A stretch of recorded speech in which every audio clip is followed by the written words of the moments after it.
Now Dr. Huang will give us a presentation or a scientific presentation, and then we'll take a few questions afterwards. Okay, thank you.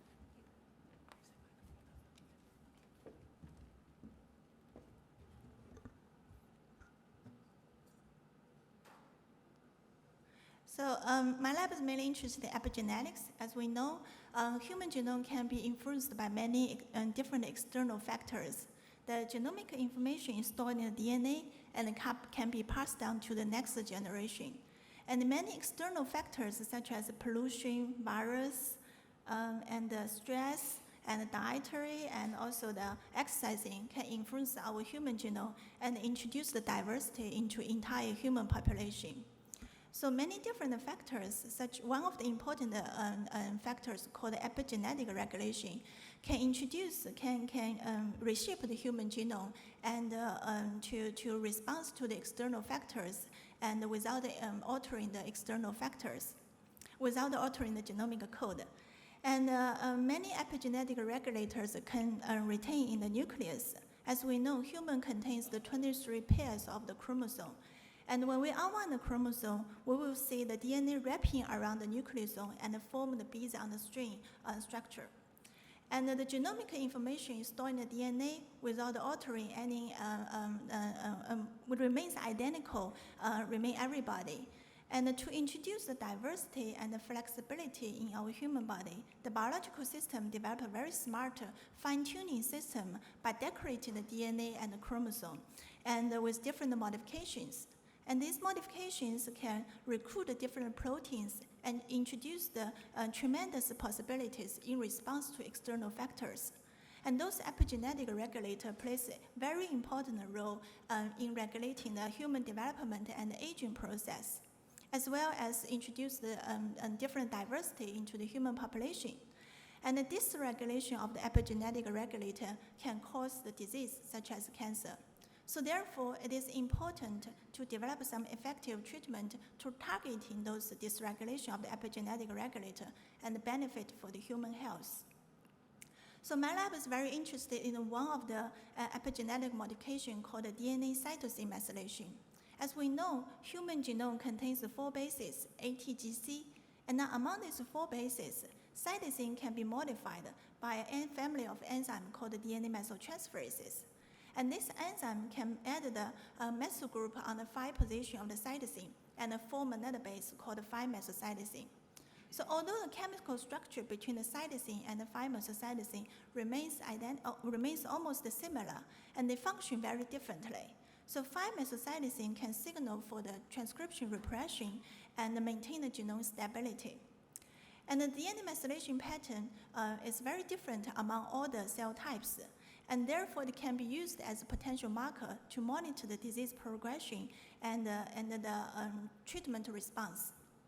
So one of the examples that I show here is the dynamic changes of DNA methylation during the disease progression in pediatric brain tumor called ependymoma. So Dr. Xiaonan Li's group from Texas Children's Hospital and then moved to Northwestern University, and Dr. Jia Li's group from Texas A&M University provided DNA methylation in a patient with multiple relapse within 13 years. And they collected the relapsed tumor from the 2nd, 3rd, 4th, 5th, and the 7th relapsed tumor and profiled the DNA methylation within those patients, within this relapsed tumor sample.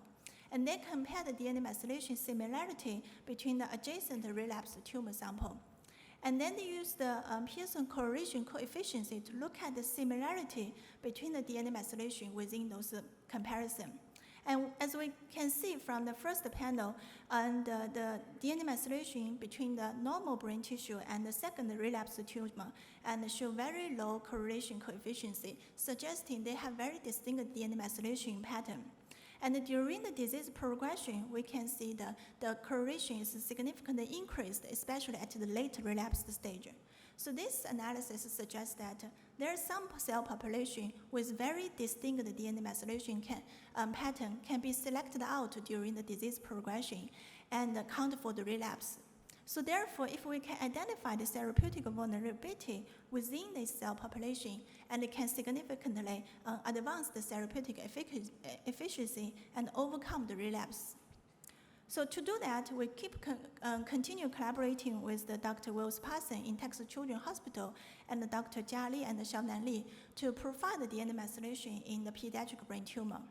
And the reason why I'm particularly interested in the pediatric brain tumor is it contains much less somatic mutations compared with other tumor types.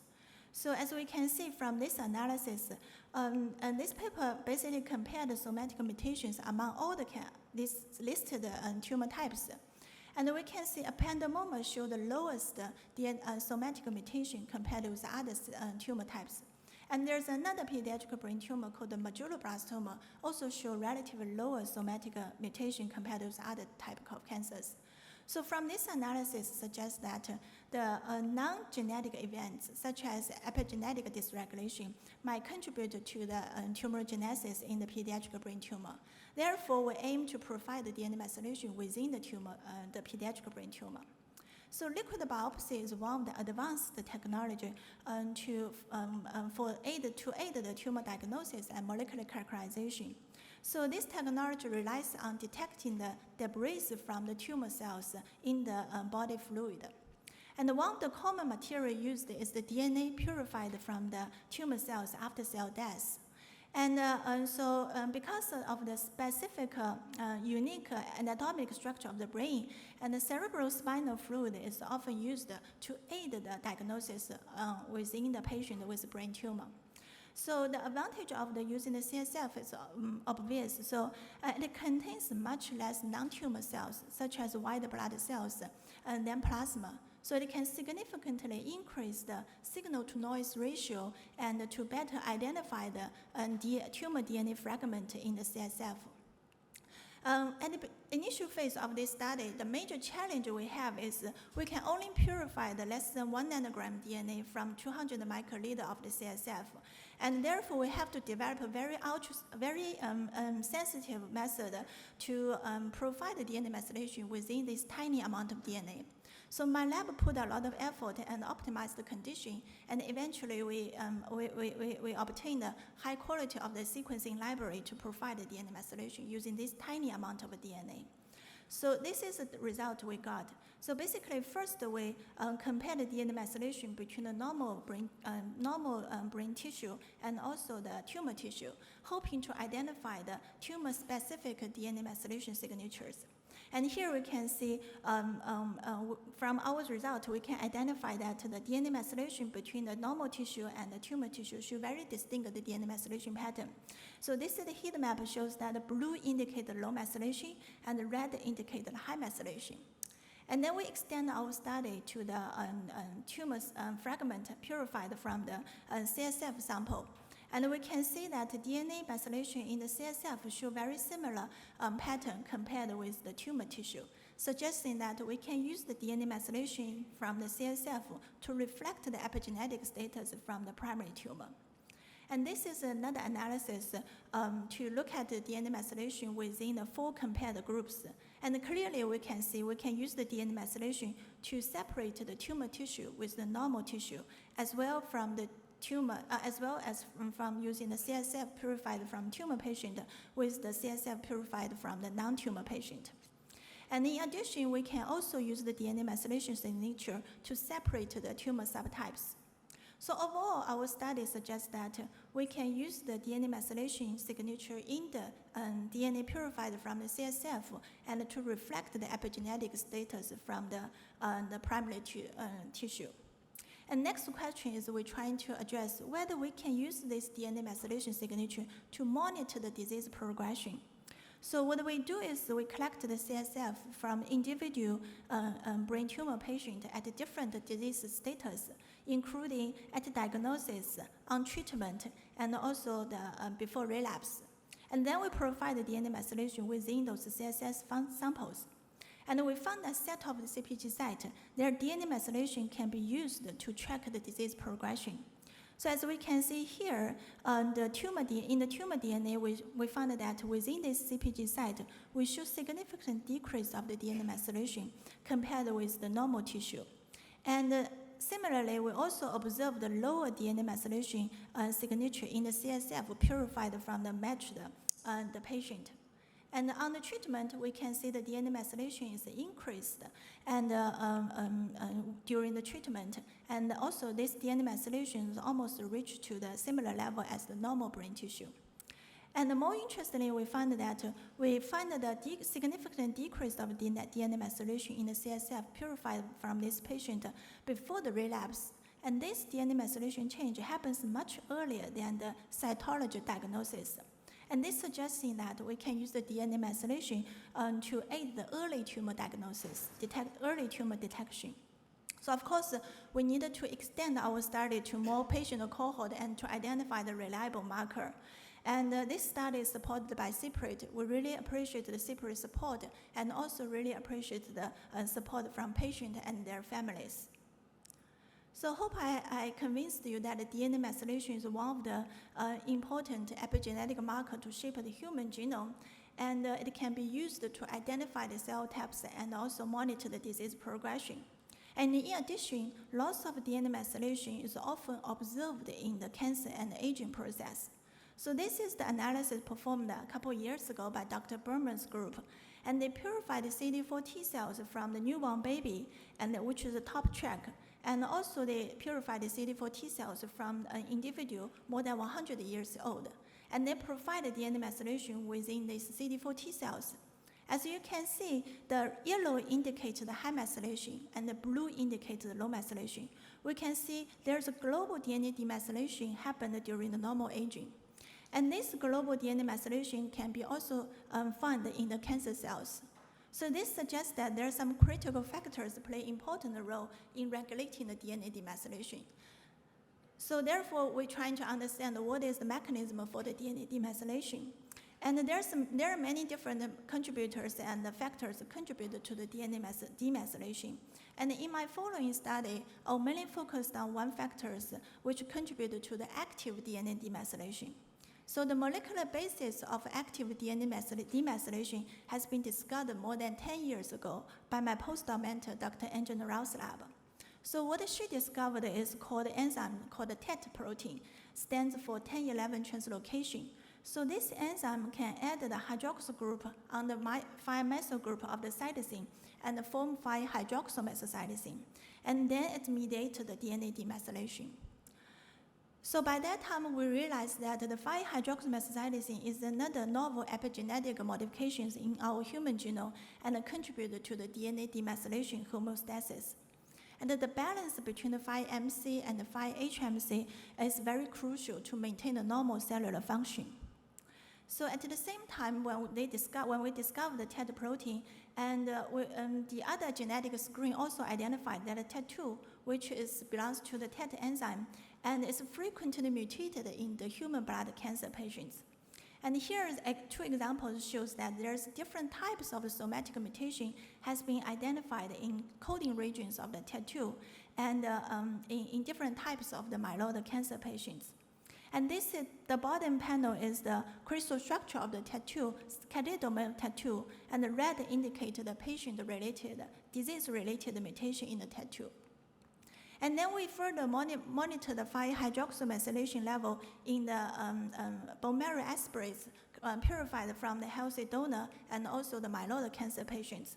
And from our analysis, we can see the red-black dots indicate the HMC level in the bone marrow aspirates purified from healthy control and remains relatively higher than the HMC level in the cancer patients with TET2 mutation. So next, we're trying to understand what is the biological function of the 5-HMC in the human genome. So we collaborate with Dr. Garcia Manero and Dr. Yue Wei from MD Anderson Cancer Center and provide the 5-HMC in the myeloid cancer patients. And in the meantime, we also develop a very sensitive method to provide the 5-HMC only using 10 nanogram DNA. So we collected up to 80 bone marrow aspirates from the 80 individuals and provide the 5-HMC. And here we can see we can use 5-HMC to separate the individuals into 3 different clusters. The cluster 1 is mainly enriched with the healthy donor, and most of the cancer patients can be separated into the 2 different clusters based on their treatment history. So top panel is the clusters with the patient without any treatment. and the bottom panel is the patient with hypermethylating agent treatment. And in addition to that, we also found several genomic regions that their 5-HMC levels can be used to associate with their outcome. So here's an example shows that this genomic region, if this genomic region contains the high HMC level, it can also associate with the better outcome and longer survival. And if this genomic region contains the low HMC, and it will associate with the shorter survival. So those data suggest that we can suggest the potential clinical value to using the 5-HMC to characterize the myeloid cancer patient and also have some potential prognostic value of the 5-HMC. So because we identified that the 5-HMC distinct the 5-HMC pattern between the patient with and without hypermethylating agent treatment. So next we're trying to see whether we can probe the 5-HMC change before and after the hypermethylating agent treatment. So what we do is we identify the two patients. So patient 1, actually, their blast counts dropped from 8% to 1% after the hypermethylating agent treatment, indicate good response. And in patient 2, and their blast count remain almost identical and suggesting weak response. Then we provide the 5-hydroxymethylation level within this patient. And here we can see in patient 1, and which with good response showed a dramatic 5-HMC change. However, in patient 2, and the blast count remains similar, and their 5-HMC is almost identical. So this suggests that we can use the 5-HMC as a molecular readout to indicate the treatment response. Of course, we need to extend our study to a larger cohort and to identify the reliable biomarker to aid the treatment response in the clinical setting. So overall, we know that DNA methylation and demethylation plays a very important role to maintain the cellular function. The disruption of the enzymes regulating those DNA methylation and demethylation balance will lead to the imbalance of the epigenetic regulation and lead to the disease progression such as cancer. Therefore, it provides a unique therapeutic opportunity for us if we can rewind those epigenetic regulation and correct this balance for the cancer treatment, imbalance for the cancer treatment. So to do that, our lab developed multiple approaches to rewind epigenetic regulators. So I'll show you two examples. One example is that we split the TET2 into half, and we introduced the chemical-mediated dimerization module, so we can bring the TET2 back in the presence of some chemical, and therefore we can fine-tune the TET activity in the living cells. So we call this tool CIDR, which stands for Chemical-Inducible Epigenome Remodeling Tool. And we can use we currently apply this tool into the CAR T cells and trying to boost the therapeutic of T cell function and therefore can benefit the cancer immunotherapy. And the other approach we use is we fuse the TET2 with the catalytic dead Cas9 and in the presence of different types of the sgRNA, so we can precisely modulate the epigenetic status in each loci and control the gene expression. And therefore, we can suppress the tumor, suppress the gene expression of the tumor suppressors, or maybe turn on the tumor suppressor genes and then suppress the tumor growth. So overall, we can use these tools to fine-tune the epigenetic regulators and at a spatial and temporary manner. So in summary, we showed that normal epigenetic regulation plays an important role to maintain a normal cellular function, and the dysregulation of epigenetic regulators can lead into different types of disease, such as cancer. And also the epigenetic regulators, such as DNA methylation and hydroxymethylation, can be used as a potential biomarker to monitor the cancer progression and the disease response. And in the clinical and the translational aspect, we're hoping that targeting the epigenetic regulators can have some therapeutic potential for cancer treatment. So finally, I would like to thank my lab members, and nothing can be achieved without their hard working. And also, I would like to thank my close collaborator, Dr. Jia Li and Dr. Len Han's group for their bioinformatics support. And also, I would like to thank my close collaborators and also funding support to support our work. Specifically, I would like to thank the patients and their family members to understand and to support our work in the lab. So finally, I would like to take this moment to, in remembrance of Mary Beth again. Although I don't know her in person, her passion and spirit to science will carry forward. As cancer biologists, I hope we can extend our knowledge to understand the molecular etiology of cancer and find improved therapeutics to fight against the cancer. Thank you so much.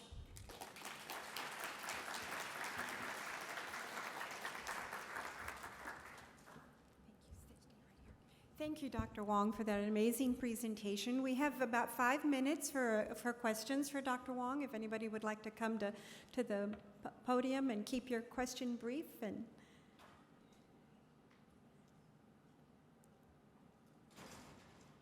okay. Thanks, that was very cool. So I'm Bess Frost, I'm at UT Health. So as I think you know, transposons make up almost half of the human genome, and they're regulated epigenetically. I'm wondering if you've looked into how your epigenetic regulators affect the retrotransposon half of our genome?